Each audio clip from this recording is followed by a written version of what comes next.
అదే నమస్కారం. సూర్యవంశీ, వైభవ్ సూర్యవంశీ ఇతను ఈరోజు ఏకంగా ఫైనల్ ఆడాల్సిన వాడు. కానీ రాజస్థాన్ రాయల్స్ వాళ్ళు సరైన పర్ఫార్మెన్స్ ఇవ్వకపోవడం వల్ల గుజరాత్ టైటాన్స్ ఫైనల్కి వెళ్ళారు.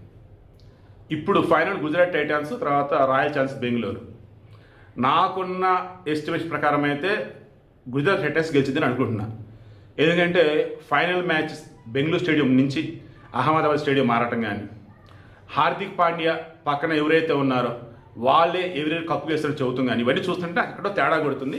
సరే చూద్దాం, ఆటలాగే చూద్దాం. ఆర్సీబీ గెలిపిస్తే హ్యాపీ, గుజరాత్ టైటన్స్ గెలిపిస్తే ఇంకా హ్యాపీ. ఎందుకంటే మొదటి నుంచి ఎక్స్పెక్ట్ చేస్తున్నాం కదా. సరే పాయింట్ వద్దాం. ఏంటి పాయింట్? వైభవ్ సూర్యవంశీ ఉన్నాడు కదా, ఇతను ఇల్లీగల్గా ఆడుతున్నాడు అని.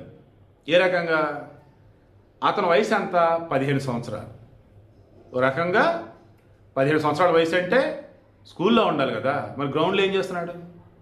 15 సంవత్సరాల వయసు అన్నప్పుడు ఏకంగా బాల కార్మికుడు అన్నట్టు, ఒకవేళ పనులు కానీ చేస్తూ ఉంటే. ఇతను టోర్నమెంట్ మీద టోర్నమెంట్లో ఆడుతున్నాడే. ఐపీఎల్ అన్నప్పుడు రేంజ్లో కదా T20లో. మరి ఏమన్నట్టు? అతని చేత రాజస్థాన్ రాయల్స్ రకంగా చాకరీ చేపిస్తుందా? ఇల్లీగలే కదా.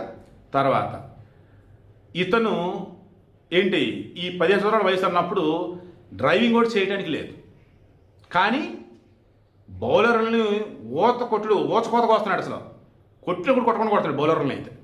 మరి అదేంటి అసలు? ఆ డ్రైవింగ్ ఏంటి అంటే ఇల్లీగలేనా?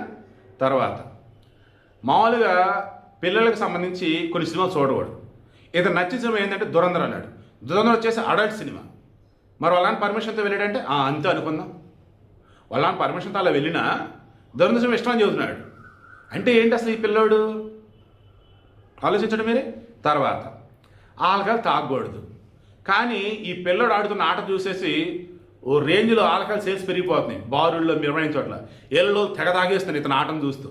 అంతమంది చెడగొడుతున్నాడా అంటే ఇతను ఏంటి ఇల్లీగలా? సో లాజిక్ ఉన్నా లేకుండా ఇక్కడ అర్థం కావాల్సింది ఏంటంటే, అద్భుతమైన ఆట తీరు కనబరుస్తూ అద్భుతమైన ప్రతిభా పాఠవాలతో దూసుకుపోతున్నటువంటి ఇతరులను కూడా చూసి మన దగ్గర కొంతమంది సోకాల్డ్ బ్యాచ్, యాంటీ నేషనల్స్ లాంటి బ్యాచ్ అనుకోండి, ఏడుస్తున్నారు, గగ్గోలు పెడుతున్నారు, నానా రకాలుగా హడావిడి చేస్తూ పోతున్నారు. వారికి కౌంటర్గా ఎవరో సోషల్ మీడియాలో పోస్ట్ పెడితే అది చూసి వీడియో ఇస్తూ ఉన్నారు. బట్ ఓవరాల్గా ఐపీఎల్ 2026 నా ఎస్టిమేషన్ అయితే గుజరాత్ టైటన్స్ గెలిచిందని అనిపిస్తుంది. ఎందుకంటే మొత్తం ఇది ఒక రకమైన స్కెచ్ లాగా ఉంది. అది అలా కాదు, నార్మల్గా అన్నప్పుడు చూద్దాం. నార్మల్గా అంటే ఎవరో నాకు తెలియదు, బట్ ఎక్కడో ఏదో స్కెచ్ నడుస్తుంది అనుకున్నప్పుడు మాత్రం గుజరాత్ టైటన్స్ అనిపిస్తుంది. మీరేమంటారు? కింద కామెంట్లో తెలియచేయండి.